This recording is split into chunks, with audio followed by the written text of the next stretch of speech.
Welcome back to our channel. இந்த video எதுக்காகன்னு பாத்தீங்கன்னா, டெடிகேட்டடா நம்ம ஜனநாயகன் மூவிக்கான ஒரு ஸ்மால் ரியல் அப்டேட்டுக்காக இந்த வீடியோ ஃபுல்லா பாருங்க. ஒரு முக்கியமான விஷயம் நான் ஷேர் பண்ண போறேன். மறக்காம விஜய் ஃபேன்ஸா இருக்கவங்க எல்லாருக்கும் இதை நீங்க ஷேர் பண்ணணும் ஃபார் யுவர் ரெக்வெஸ்ட்.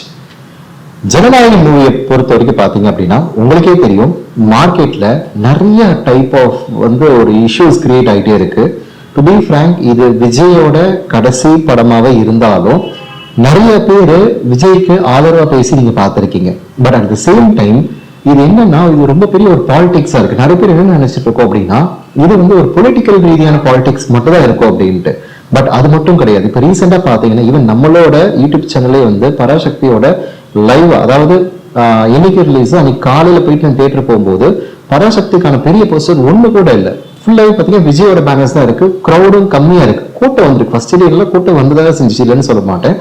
பட் ஒரு பிரம்மாண்டம், ஒரு மாசு, ஒரு கொண்டாடுறது எதுவுமே கிடையாது. அப்ப எதனால இப்ப ஜனநாயகனால இது பராசக்தி இம்பாக்டா அப்படின்னா, டு பி ஃப்ராங்க் ரொம்ப பெரிய இம்பாக்ட் ஆயிருக்கு. நிறைய பேர் என்ன நினைச்சிட்டு இருக்காங்க, இது ஒரு படம் அது ஒரு படம், ஸோ இதெல்லாம் என்ன இம்பாக்ட் ஆக போகுதுன்ட்டு. பட் டு பி ஃப்ராங்க், இது ஒரு படமா யாருமே பார்க்கல. அதை தாண்டி ஒரு மனசார சொல்லணும் அப்படின்னா, உள்ளுக்குள்ள ஒரு சின்ன ஒரு சென்டிமெண்டல் ஃபீல் டெஃபினட்டாவே எல்லாருக்கும் இருக்கும். என்ன அப்படின்னா, ஒரு விஜயோட கடைசி மூவின்றனால இது ஒரு கொண்டாடுறது மட்டும் இல்லாம ஒரு ஃபீலிங் கலந்த ஒரு அவங்க க்ளோஸ் டு த ஹார்ட்னு சொல்லுவாங்க. அந்த மாதிரி ஒரு படமா பார்க்கும்போது இந்த டைம்ல இவன் சிவகார்த்திகேயன் அவங்க டீம் எல்லாரும் நல்ல டீம், நல்ல படம் எடுத்திருக்காங்க, செஞ்சிருக்காங்க. சில பேருக்கு பிடிச்சிருக்கு, சில பேருக்கு பிடிக்கல Parasakthi movie. But to be frank, என்ன பிரச்சனை அப்படின்னா, இந்த டைம்ல வரனால ஆட்டோமேட்டிக்கா மக்களால் அதை ஏத்துக்க முடியல. ஸோ இதை ரிலீஸ் பண்றதுக்கு முன்னாடி அவங்க கொஞ்சம் திங்க் பண்ணிருக்கலாம். லைக் ஒரு ஆக்டர் இவ்வளவு வருஷமா நடிச்சிருக்காங்க, இந்த டைம்ல நம்ம பண்றதுனால அவங்க படமும் ஓடும், உங்க படமும் ஓடும், இல்லைன்னு சொல்லல. பட் நம்ம அஸ் அ டீமா, அஸ் அ சினிமா இண்டஸ்ட்ரியில நம்ம இருக்கிறதுனால நம்ம விஜய் சார் கொடுக்குற ஒரு ரெஸ்பெக்டா கொஞ்சம் போஸ்ட்போன் பண்ணி அவரோட இதை லான்ச் ஆனதுக்கு அப்புறம் நம்ம பண்ணலாம், இப்போதைக்கு வேணாம் அப்படின்ற மாதிரி இன்டர்னல் டீம் டிசிஷன் எடுத்திருக்காங்க. இன்புட் கொடுத்திருந்தா இந்த பிரச்சனை வந்திருக்காதுன்னு தோணுது. டு பி ஃப்ராங்க், நிறைய இடத்துல இந்த பராசக்தி ஓடிட்டே இருக்குன்றாங்க. பட் டு பி ஃப்ராங்க், நீங்க தியேட்டர்ல பாத்தீங்க அப்படின்னா முக்காவாசி தியேட்டர், நிறைய தியேட்டர் காலியா இருக்கு. இப்ப எனக்கு தெரிஞ்ச சர்க்கிள்லாம் லைக் நான் ரொம்ப பெரிய டீம் கூட நம்ம இன்ட்ராக்ட் பண்றதை செய்யறது. பட் எல்லாருமே சொல்றது என்னன்னா, விஜய் படம் பார்த்ததுக்கு அப்புறம் தான் நான் சிவகார்த்திகேயன் படம் நான் பார்ப்பேன் அப்படின்ட்டு ஒரு இதுலயே இருக்காங்க. அப்ப இதுலயே தெரிஞ்சு போச்சு 2026ல பொலிட்டிக்கல் ரீதியா நம்ம பேசுறோம் அப்படின்னா லைக் ஆட்சி எப்படி போகும் அப்படின்னு சொல்ல முடியாது. சரி, இப்ப டிஎம்கேவா டிவிகேவா அதை பத்தி நான் பேச விரும்பல. இது பொலிட்டிக்கல் இன்ஃபுளுன்ஸ் படம் ஸ்டாப் ஆயிருக்குன்றதே நான் பேச விரும்பல.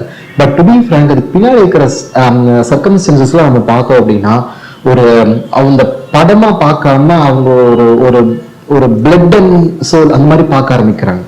அப்ப என்ன ஆகுது அப்படின்னா, இது ரொம்ப சென்டிமெண்டலை தாண்டி அவங்க ஹார்ட்ல ஒரு ஸ்கிரீன்ல பார்க்கணும் போது, விஜய் பிடிச்சவங்க பிடிக்காதவங்க அஜித் ஃபேன் எல்லாருமே என்னன்னா ஒரு வகையான சப்போர்ட் ஆட்டோமேட்டிக்கா இதுக்கு பின்னாடி கிளம்ப ஆரம்பிக்குது.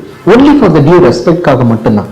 ஒருத்தவங்க இண்டஸ்ட்ரியில இருந்து வராங்க அப்படின்னா அவங்க இதனால சம்பாதிக்கிறதுக்காக வராங்க, இல்லாட்டினா அவங்க ஒரு பேருக்காக தான் வராங்க, வாட் எவர் மேபி. பட் வராங்களே, அந்த டிசிஷன் எடுக்கிறதே ஒரு ரொம்ப பெரிய ஒரு எப்படி சொல்றதுன்னா, அவங்க ஒரு டிசிஷன் தானே. இப்ப யாரா இருந்தாலும் இப்ப ஃபார் எக்ஸாம்பிள் நீங்க ஒரு 30 lakhs சம்பளம் வாங்கிட்டு இருக்கீங்க, இல்ல 40 lakhs வாங்கிட்டு இருக்கீங்க, அதை விட்டுட்டு ஒரு புது முயற்சியில் பண்ணுங்க அப்படின்னா அது ஒரு பெரிய டிசிஷன் எடுக்கிறாங்க. பட் சில பேர் தான் இருப்பாங்க. பட் இது பெரிய அமௌண்ட். இப்ப ஜனநாயகன் அப்டேட் என்னன்னு பாத்தீங்க அப்படின்னா, ஜனநாயகன் மூவில சென்சார் போர்டு இஷ்யூஸ் நிறைய போயிட்டு இருக்குன்றது உங்க எல்லாருக்குமே தெரியும். பட் ஆனா இந்த வீடியோ நான் ஒரு உண்மையை சொல்ல போறேன்.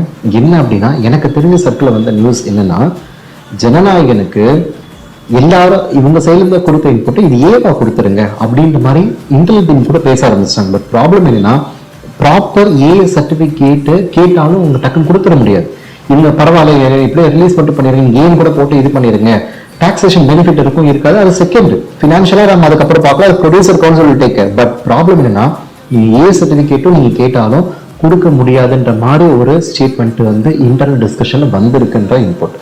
அதை தாண்டி அவங்க பார்க்கும்போது யூபிஐ தான் ஃபைனலைஸ் பண்ணி டிசிஷன் கொடுத்துட்டாங்க.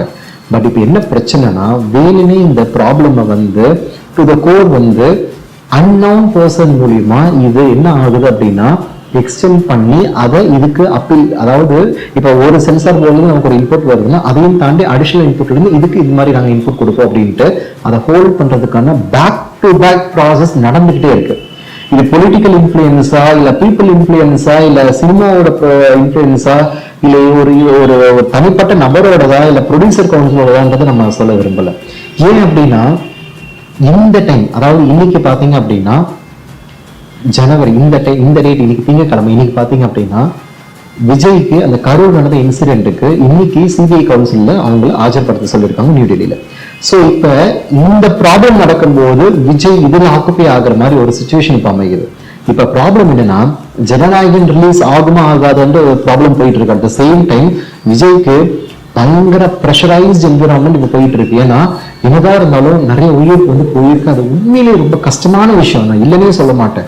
பட் ஏதோ ஒரு வகையில விஜய் தான் இதுக்கும் ஒரு உடந்த அப்படின்ற மாதிரி ஒரு ஸ்டேட்மெண்ட்டும் வந்துட்டு இருக்குன்றத நான் இந்த வீடியோ நான் ரெஜிஸ்டர் பண்ண விரும்புறேன். பட் என்ன ப்ராப்ளம்னா ஒரு ரைட் டிசிஷன். அஜித்குமார் கூட நம்ம தலை கூட பேசியிருப்பாரு. என்னன்னா ஏகே சார் என்ன சொல்லியிருப்பாரு அப்படின்னா, இது வெறும் விஜய் தான் காரணம், பொலிட்டிக்கல் இந்த பர்சன் தான் காரணம் இல்லை, எல்லாரும் நான் நீங்க இந்த மக்கள் எல்லாருமே தான் இதுக்கு பொறுப்பு. ஆனா அட் த சேம் டைம் இந்த சிபிஐ கவுன்சில் மூலியமா கூட இப்ப இது வந்து ஒரு ஸ்டேட்மெண்டா விஜயை கூப்பிட்டு விசாரிக்கிறாங்க, அதுவும் இந்த ஜனநாயகம் ரிலீஸ் டைம்ல அப்படின்னா ரொம்ப பெரிய ப்ரெஷர் நம்ம தளபதி வந்து ஹேண்டில் பண்ணிட்டு இருக்காங்க. இது வந்து சாதாரண விஷயம் கிடையாதுங்க. ஸோ இந்த படத்துக்கு வந்து எனக்கு தெரிஞ்ச இன்புட் படி UA தான். பட் இது பொங்கலுக்கு வந்து ஒரு 13-14 அந்த டைம்குள்ள ரிலீஸ் பண்ணணும்ட்டு பயங்கர புஷ் பண்ணிட்டு இருந்தாலும் அட் த சேம் டைம் அதை ஹோல்ட் பண்றதுக்கான எல்லா ப்ராசஸ் இப்ப நான் வீடியோ பேசி முடிச்ச டைம் அதுக்கப்புறம் கூட இது ஹோல்ட் பண்றதுக்கான ப்ராசஸ் பேரலா போயிட்டு இருக்கு. ஸோ நீங்க என்ன நினைக்கிறீங்க மறக்காம இந்த கமெண்ட்ல சொல்லுங்க. இது வீடியோவா நினைக்காதீங்க, நான் மறுபடியும் சொல்றேன், இது வீடியோவை தயவு செஞ்சு நினைக்காதீங்க. என்னோட ப்ராப்பரா எனக்கு தெரிஞ்ச ஸ்டேட்மெண்ட் நான் ரெஜிஸ்டர் பண்றேன். நீங்க உங்களுக்கு தெரிஞ்ச வயசு இந்த எப்படி பாக்குறீங்கிறத கீழே கமெண்ட் பண்ணுங்க. உங்களோட சப்போர்ட் 2026 பொலிட்டிக்கலா இல்லை ஜனநாயக ரீதியா வாட் எவர் கீழே மறக்காம கமெண்ட் பண்ணுங்க. மறக்காம எல்லாருக்கும் ஷேர் பண்ணுங்க. வெற்றி நிச்சயம்.